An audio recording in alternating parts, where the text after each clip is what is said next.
మహావాక్య రత్నావళి page number 22. కిమిచ్చిన్కస్య కామాయ శరీరమనుసం జ్వరేత్. వెనుకటి వాక్య ప్రకారము తాను బ్రహ్మస్వరూపుడని తెలిసిన ఎడల బ్రహ్మ సర్వాంతర్యామి, అంతకన్నా వేరు వస్తువు లేనందున ఎవరి కొరకు దేనిని కోరి శరీరమును కష్టపెట్టుతాడు. తాను బ్రహ్మమని తెలుసుకున్నాడు. ఇందులో ఉండే జ్ఞాన స్వరూపమైన తాను బ్రహ్మమని తెలుసుకున్నాడు. బ్రహ్మమని తెలిసిన తర్వాత ఈ దేహము ఎప్పటికీ ఉండేది కాదని అర్థమైపోయింది. అర్థమైపోయిన తర్వాత ఇంకా శరీరం నేను కాదు, ఈ శరీరము కొంతకాలం ఉంటుంటుంది, కొంతకాలానికి పోతుంది అనేటువంటి విషయం అర్థమైంది.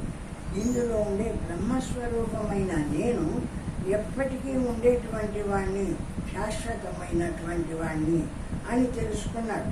ఆ విధమైన బ్రహ్మత్వం తెలిసిన తర్వాత కిమిచ్చన్ కస్య కామాయ శరీరమను సంజరేతంటాడు. దేని కొరకు కిమిచ్చన్, దేని కొరకు ఈ కోరికలు కోరుతాడు?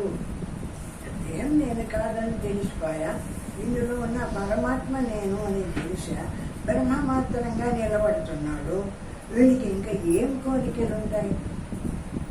ఏ కోరికలు, ఏదైనా కోరికలుండి అది పొందవాలా, ఇది పొందవాలా, ఆ పని చేయవాలా, ఈ పని చేయవాలా అనే శరీరాన్ని కష్టపెట్టి ఆ పని చేసి ఆ కోరిక తీర్చుకుందామని అనుకుంటాడా? వాడు అనుకోడు. ఎందుకు? ఇందులో ఉండేటువంటి జ్ఞానస్వరూపమైన బ్రహ్మం నేను, పరమాత్మ నేను అని తెలుసుకున్నాడు. కాబట్టి ఇంకా వాడికి ఏ కోరిక ఉండదు, ఏ కోరిక లేదు. కాబట్టి దేనికోసమో శరీరాన్ని కష్టపెట్టడు అని అనగా బ్రహ్మజ్ఞానికి ఏమీ కోరవలసినది లేదని భావన. వాడికి కోరవలసిన పని లేదు. ఎందుకు? మళ్ళా జన్మం ఎత్తేవాళ్ళు అయితే ఇంకొక జన్మకైనా ఇది కావాలి, అది కావాలనుకునే వాళ్ళు ఉంటారు. ఇప్పుడు ఈ జన్మలో అది కావాలి, ఇది కావాలనుకునే వాళ్ళు ఉంటారు. ఈ విధంగా కోరికలు ఉంటాయి వాళ్ళకు. వీడికి ఏమైంది అంటే ఇందులో ఉండేటువంటి శుద్ధ జ్ఞాన స్వరూపమైన బ్రహ్మం తానని తెలిసిపోయింది. ఆ బ్రహ్మము ఎప్పటికీ ఉండేటువంటిది. శరీరాలు వస్తున్నాయి, పోతుంటాయి, కానీ బ్రహ్మం ఎప్పటికీ ఉంటుంది. ఆ బ్రహ్మము నా స్వరూపము అని తెలుసుకున్న తర్వాత వాడికి ఏ కోరికలతో ఈ శరీరాన్ని కష్టపెడతాడు? శరీరాన్ని కష్టపెట్టి కోరికలు సంపాదించుకోవాలా అనేటువంటి పని వాడికి ఉండదు. వాడికి అక్కర్లే ఏ కోరికలు. హాయిగా నేను బ్రహ్మమని బ్రహ్మ మాత్రంగా బ్రహ్మంతో కలిసిపోయి ఉంటాడు. అనగా బ్రహ్మస్వరూపముతో సకలము తాననడి భావం. అదే అంతా తానే అయిపోయినాడు. తాను కోరదగిన ఒక విషయం ఏదైనా ఉంటే కూడా ఆ విషయం కూడా తన బ్రహ్మస్వరూపమే. బ్రహ్మస్వరూపం కాంతి ఏమీ లేదు కదా. కాబట్టి సర్వము బ్రహ్మస్వరూపమే అయిపోయినాక నాకు ఇది కావాలా, అది కావాలా అనే కోరికలు వాడికి ఎక్కడ ఉంటాయి? వాడికి ఏ కోరిక ఉండదు అంట. తమే వదీరో విజ్ఞాయ ప్రజ్ఞాం కుర్వీత బ్రాహ్మణ. బ్రహ్మత్వమును పొందకోరుచున్నవాడు బ్రాహ్మణుడు. బ్రహ్మత్వము పొందకోరుచున్నవాడు బ్రాహ్మణుడు. అంటే బ్రాహ్మణుడు అంటే కులంలో పుట్టి బ్రాహ్మణ కులంలో పుట్టినటువంటి వాడు కాదు. బ్రహ్మాన్ని కోరుకుంటూ ఉండేటువంటి వాడు. నాకు వాడికి ఈ దేహంలో ఉండేటువంటి ఇంద్రియాలు, ఈ పిల్లజల్లో, ఈ సంసారము ఏది వద్దనుకున్నాడు. సర్వము బ్రహ్మస్వరూపం అని తెలుసుకున్నాడు. ఉన్నదంతా బ్రహ్మమే అనుకున్నాడు. అటువంటి బ్రహ్మము నా స్వరూపము అని తెలుసుకున్నాడు. బ్రహ్మ మాత్రంగా నిలుస్తున్నాడు. ఈ విధంగా బ్రహ్మ మాత్రంగా నిలిచినటువంటి వాడికి ఏ కోరికలు ఉంటాయి, ఏం పొందవలసినట్టు ఉంటాయి, ఏది ఉండదు. వాటి దేన్ని కోరడు. హాయిగా బ్రహ్మ మాత్రంగా నిలిచి ఉంటాడు పరమాత్మ స్థితిలో. ఏమైంది? విచారణ వేదాంత శ్రవణము చేసి అట్టి బ్రహ్మ వస్తువును తెలుసుకోవాలని భావం. ఎట్లా తెలియబడుతుంది ఆ బ్రహ్మస్వరూపము? దానంతగా అది తెలియబడేది కాదు. బాగా బ్రహ్మ విచారం చేయాల. మనం రోజు చేస్తుండేది బ్రహ్మ విచారమే. మనం దేహమే అనుకుంటూ, ఈ దేహమే నేను అనుకుంటూ, నేను ఎప్పుడు ఉండవాలనుకుంటూ ఇట్లా ఉండలే. ఇందులో ఉండేటువంటి జ్ఞాన స్వరూపమైన ఒక పరమాత్మ ప్రకాశిస్తూ ఉన్నాడు. జ్ఞాన స్వరూపుడై ఆ పరమాత్మ ఇందులో, ఆ పరమాత్మ ఉన్నంతసేపు ఈ దేహం ఉంటుంది. ఆ పరమాత్మ ఇప్పుడు ఈ దేహాన్ని విడుస్తాడు, దేహం పోతుంది అని తెలుసుకున్నటువంటి వాడు ఏమవుతున్నాడు? ఈ దేహం ఉండంగానే అంతటా ఉండేటువంటి శుద్ధ జ్ఞాన స్వరూపమైన బ్రహ్మము నేను, ఆ పరమాత్మ నేను అని తెలుసుకున్నటువంటి వాడైతున్నాడు. బాగా విచారణ చేసి బ్రహ్మత్వాన్ని తెలుసుకున్నటువంటి వాడైతున్నాడు. నాను ధ్యాయేత్ బహు నాను ధ్యాయేత్ బహూన్ శబ్దాన్ వాచో విప్లాపరం హితకరి. అటివారు ఇతర శబ్దజాలమును శాస్త్రాధికమును ధ్యానించకూడదు. బ్రహ్మవేత్తలు ఇతర శబ్దజాలమును శాస్త్రాధికమును ధ్యానించకూడదు. వాడికి ఇంకా ఏ శాస్త్రాలు తెలుసుకోవాల్సిన అవసరం లే. ఒక బ్రహ్మత్వం ఎప్పుడు తెలియబడుతుందో, ఆ బ్రహ్మం నేను అని తెలియబడిందో బ్రహ్మ మాత్రంగా నిలబడుతుంటాడు. అంతేగాని ఆ శాస్త్రంలో ఏం చెప్పినారు, ఈ శాస్త్రంలో ఏం చెప్పినాడు అని శాస్త్రాలు వాడు ఇంకా వెతక పని లేదు, వాడికి అక్కర్లేదు. సర్వవ్యాపకంగా ఏ బ్రహ్మస్వరూపం ప్రకాశిస్తుందో ఆ బ్రహ్మం నేను అని తెలుసుకున్నాడు. బ్రహ్మ మాత్రంగా నిలబడుతున్నాడే గాని వాడికి ఏ కోరికలు లేవు, ఏ శాస్త్రాలు వాడికి అక్కర్లేదు అని. వాక్కు భేదమంతయు మాయ వల్ల కలిగినది కాన దానితో వారికి పని లేదు. వాక్కు భేదమంతయు వాక్కు వాక్కు మాట వాక్కు భేదమంతయు మాయ వల్ల కలిగినది కాన దీనితో వారికి పని లేదు. అంటే బ్రహ్మజ్ఞానం మాటలతో, అంటే మనం వాళ్ళతో వీళ్ళతో మాట్లాడి కొన్ని పనులు సవరించుకుంటూ ఉంటాం కదా. వీడికి ఏ పని అక్కర్లేదు కదా. ఈ బ్రహ్మత్వాన్ని తెలిసినటువంటి వానికి ఏ పని అక్కర్లేదు కాబట్టి వాడికి వాక్కుతో కూడా అవసరం లేదు. వాక్కు ఉంటే వాడితో వీడితో మాట్లాడి వాడికి కావాల్సిన విషయాలు ఏవైనా ఉంటే అవి సంపాదించుకుంటాడు, పొందుతాడు. కానీ ఆ వాక్కు కూడా వాడికి అవసరం లేదు. వాడు ఏమైనాడు? కేవలము సర్వవ్యాపకంగా ఏ బ్రహ్మస్వరూపమో అనంతమై ప్రకాశిస్తుందో ఆ అనంతమైనటువంటి ఆ బ్రహ్మస్వరూపంలో ఈ శరీరం వచ్చింది. ఈ శరీరంలో కూడా బ్రహ్మస్వరూపం వచ్చి నేనంటూ జీవభావంతో ప్రకాశిస్తూ ఉండింది. ఈ జీవభావంతో ప్రకాశించే నేను ఈ శరీరం నేను కాదు. అంతటా ఉండేటువంటి ఏ జ్ఞాన స్వరూపమైన బ్రహ్మం ఉందో ఆ బ్రహ్మం నేను అని తెలుసుకుంది. ఆ బ్రహ్మత్వంలో నిలిచి బ్రహ్మత్వంతో ఏకత్వం అవుతూ ఉంది. ఆ విధంగా బ్రహ్మత్వంతో ఏకత్వం అవుతూ ఉన్న స్థితిలో వాడికి ఈ వాక్కుతోనో ఇంద్రియాలతోనో వాడికి వేటితోనో పని లేదు. హాయిగా తన బ్రహ్మస్వరూపంలో తానే పరమాత్మను తెలుసుకున్నాడు.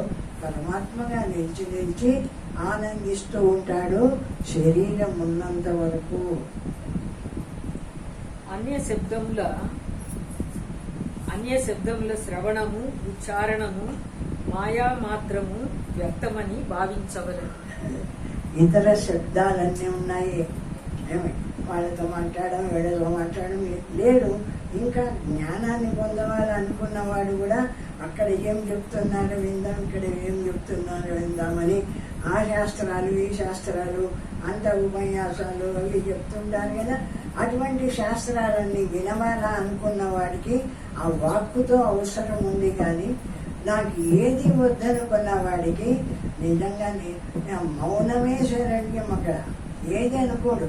మనము బ్రహ్మత్వం పొందవాలంటే ఏమిగా ఉంటే బ్రహ్మత్వం అవుతున్నాం. ఎప్పుడు అంతర్మౌనమై మౌనంగా ఏది అనకుండా నిలబడుతున్నామో అప్పుడు అంతటా ఉండే బ్రహ్మమవుతున్నాం. కాబట్టి వాళ్ళకు మౌనమే శరణ్యం, కానీ ఇంకా ఏది వాళ్ళకి అక్కర్లేదు, ఏ శాస్త్రాలు వాళ్ళకి అక్కర్లేదు. ఆ బ్రహ్మాన్ని తెలుసుకున్నటువంటి వాడికి ఆ బ్రహ్మ మాత్రంగా నిలిచి మౌనంగా ఉండిపోతాడు. వాక్కుతో కూడా అతనికి ప్రయోజనం లేదు అంటాడు. యతో నిర్విశస్య మనసు ముక్తిరిష్యతి. ఎందువల్ల మనసు సర్వదా గతకాలమందు జరిగిన అంశములను కాని ముందు రాబో అంశములను కాని విచారించి చూడడం దాని స్వభావం. మనస్సు అంటే ఏమిటిది? మనస్సు అంటే జరిగిపోయిన విషయాలన్నా అనుకుంటూ ఉంటుంది, ఆకారం పొందుతూ ఉంటుంది. అనుకొని జరగబోయే విషయాన్నైనా అనుకొని ఆ ఆకారం పొందుతూ ఉంటుంది. కాబట్టి మనస్సు లక్షణం ఇది. కాబట్టి ఇప్పుడు వీడి దగ్గర జరగబోయే విషయం అక్కర్లేదు, జరుగుతున్న విషయం అక్కర్లేదు. వీడు హాయిగా నిరాకారమైన బ్రహ్మస్వరూపమైనాడు, బ్రహ్మమాత్రంగా నిలిచినాడు, మౌనంగా నిలిచిపోయి ఉన్నాడు. కాబట్టి వీడికి వాక్కుతో అవసరం లేదు, మనస్సుతో అవసరం లేదు. మనస్సు నిర్వహణ తీసుకొని వీడు అంతటా ఉండేటువంటి బ్రహ్మత్వ స్వరూపమైన వీడు మనస్సును తీసుకొని ఏదైనా ఆ సంకల్పం చేసి ఆ తత్వం ఎట్లుంది, ఈ తత్వం ఎట్లుంది, ఇది అట్లుంది, అది ఎట్లుంది అని ఏమైనా విచారించవాలన్నా వాడికి అది కూడా అవసరం లేదు. నేను జ్ఞానస్వరూపమైన బ్రహ్మము, ఆ నేను బ్రహ్మమాత్రంగా ఉన్నాను అనుకుంటాడు. ఊరికే నిలబడతాడు నిశ్శబ్దంగా, నిరాకారమై అంతటా ఉన్న బ్రహ్మమైపోతున్నాడు ఆ స్థితిలో. కాబట్టి వాడికి ఏది అక్కర్లేదు, వాక్కుతో కూడా వాడికి పని లేదు అంటాడు. అట్టి మనస్సును ఏ విషయమును స్మరించకుండా ఉంచినప్పుడు ఆ మనస్సు లయమగు. మనస్సు ఎప్పుడు సంకల్పిస్తూ ఉంటే జరిగిపోయిందాన్నో జరగబోయేదాన్నో అనుకుంటూ ఆ రూపాన్ని చెందుతూ ఉంటే మనస్సు అట్లే ఉంటుంది. కానీ ఏది అనకుండా నిలబడినాడంటే మౌనంగా నిశ్శబ్దంగా ఎప్పుడైతే మౌనంగా నిలబడతాడో అప్పుడు మనస్సు ఉండదు. అంటే ఉండదు, మనస్సు లేకుండా పోతుందని కాదు. మనస్సు దాని రూపం ఏంది, ఏదో వాడిని అనుకునే రూపమో, వీడిని అనుకునే రూపమో, ఈ రూపమో, ఆ రూపమో చెందుతూ ఉంటుంది కదా. మనస్సు కదిలినప్పుడు అట్లా కదలకుండా నిలబడే వాళ్ళకే మనస్సుకు ఏ రూపము లేని నిస్సంకల్ప విషయమైంది. ఏది సంకల్పించదా, ఏ రూపము లేదు, అట్లా నిలిచిపోతుంది శుద్ధమైనటువంటి మనస్సు.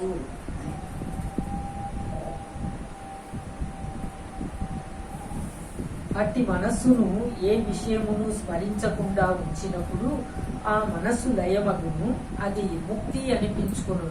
అది ముక్తి, ముక్తి, ముక్త స్థితి, శక్తి, మోక్షం, మోక్షం, ముక్తి, మోక్ష ముక్తి ముక్తి ముక్తి. ముక్తి. ఆ, కొంచెం వెనకడి తక్కువ. ఇది పని చేయలేం. వినపడుతుంది. మీ వాయిస్ కొంచెం అది కాదు, ఈ మనస్సు ఏ విషయాన్ని సంకల్పించకుండా ఉందంటే చూడు, ముక్తి ఎంత సులభంగా ఉందో. అటువంటి ముక్తిని పొందలేకుండా ఉన్నాం మనం. ఎందుకంటే మనకు విషయాలు ఎక్కువ. వాళ్ళని గురించో, వీళ్ళని గురించో, దాని గురించో, దీని గురించో, ఏదో ఒక దాని గురించి అనుకుంటూ ఉంటావు. కాబట్టి ఆ మనసు ఆ ఆకారం పొందుతూ ఈ ప్రపంచ రూపం పొందుతూ ఈ ప్రపంచంలో పడింది. ఏది అనకుండా నిలబడు నిశ్శబ్దంగా. ఏది అనకుండా నిలబడినప్పుడు ఎట్లుంది అంటే మనస్సు ఏ రూపము లేనిదయింది. అట్లా ఏ రూపము లేనటువంటి మనస్సు ముక్తి అనిపించుకుంటుంది అంటున్నారు. అంటే ముక్తి అంటే ఏదో కాదు, ఏదో నువ్వు అనేక రకరకాలుగా చెప్తారు కదా, అటువంటిది కాదు ముక్తి. ముక్తి అంటే ఏ విషయము లేని నిస్సంకల్పమైన విషయం. హాయిగా నిలబడు, అభ్యాసం చేయి. ఇది విషయం అర్థమైంది కదా, ఇక్కడ ఏం కష్టం లేదు కదా, దేన్ని అనుకోకుండా ఉండమంటున్నాడు అంతే కదా. అట్లా ఉండడానికి అలవాటు చేసుకో. నిలిచి ఏది అనకుండా, ఎప్పుడు ఏది అనకుండా నిలిచినామో మనస్సులో ఏ రూపము ఏర్పడదు. మనస్సుకు రూపం ఏర్పడినప్పుడే మనస్సుకు మనస్సు అనే పేరు. రూపం ఏర్పడినప్పుడు మనస్సు లేనిదే అవుతుంది. కాబట్టి ఇప్పుడు ఏది అనకుండా నిలుస్తూ ఉన్నావో, నిస్సంకల్పంగా ఏది అనకుండా నిలిచినావో, అప్పుడు మనస్సు లేకుండా పోయింది. మనస్సు లేకుండా పోతే అది ముక్తి అంటున్నారు కదా. మరి మనస్సు లేని స్థితిలో ముక్తి అని ఎట్లా అనిపించుకుంది? ముక్తి ఏమిటిది అంటే, ఇప్పుడు మనస్సును చూసే జ్ఞానం ఉంది. మన మనస్సులో మనకి ఏ సంకల్పం కలిగినా, ఏది అనుకున్నా ఆ మనస్సులో ఆ ఆకారం పొందుతూ ఉంటే దాన్ని చూసే జ్ఞానం ఉంది కదా మన దగ్గర. మనం ఆ జ్ఞాన స్వరూపులం, పరమాత్మ స్వరూపులం. కాబట్టి ఇప్పుడు ఏమైతుంది, ఈ మనస్సు ఏ రూపము చెందకపోయేటప్పటికీ, ఏది అనకుండా ఉన్నప్పుడు ఏ రూపము మనస్సు చెందకుండా ఉంటే ఇప్పుడు ఏముంది? జ్ఞానం ఒక్కటి ఉంది నా దగ్గర, తెలుసుకునే జ్ఞానం ఉంది. అంటే ఆ మనస్సును చూసే జ్ఞానం ఉంది. జ్ఞానం పరబ్రహ్మ స్వరూపం, పరమాత్మ స్వరూపం జ్ఞానం. అయితే అటువంటి జ్ఞానం ఉండి కూడా మనము ఎప్పుడు ఈ మనస్సును ఎదురుగా పెట్టుకొని వాడిట్లా వీడిట్లా ఇదట్లా అదెట్లా అని ఈ ప్రపంచం అంతా కూడా పిక్చర్ మాదిరి వేసుకుంటున్నాం. ఒక సినిమా మాదిరి పడుతుంటుంది. నువ్వు ఏదంటే అది ఆ సినిమా మాదిరి పడుతుంది ఆ మనస్సు. అట్లా పడుతున్న మనస్సును చూసుకుంటూ కాలం ఎడగుచ్చుకుంటున్నావే కానీ ఈ ఏది అనకుండా నిలబడి ఈ మనస్సు లేకుండా చేసి ఈ చూసే నేనున్నాను కదా, అహమస్మి సదాభామి కదాచిన్నహమప్రియ, నేను ఎప్పుడు లేకుండా ఉన్నాను, నేను ఎప్పుడు ప్రకాశిస్తున్నాను.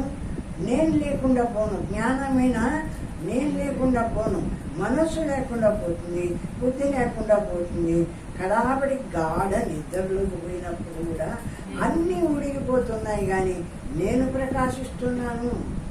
ఎట్లా హాయిగా ఏమీ తెలియకుండా హాయిగా నిద్రపోతుంది అన్న విషయాన్ని దాన్ని చూస్తూ ఉన్న నేను జ్ఞానస్వరూపుణ్ణి కాబట్టి పరమాత్మను. జ్ఞానం మాత్రము అది నిద్రపోయేది కాదు, పెంచేది కాదు. అజమ నిద్రమ స్వప్నమనామగమలోకం. దానికి నిద్ర లేదు, స్వప్నము లేదు, రూపము లేదు. అటువంటి జ్ఞానస్వరూపమైన పరమాత్మ ఎప్పటికీ ప్రకాశిస్తున్నాడు. ఆ జ్ఞానస్వరూపమైన పరమాత్మకు ఏ రూపము లేదు.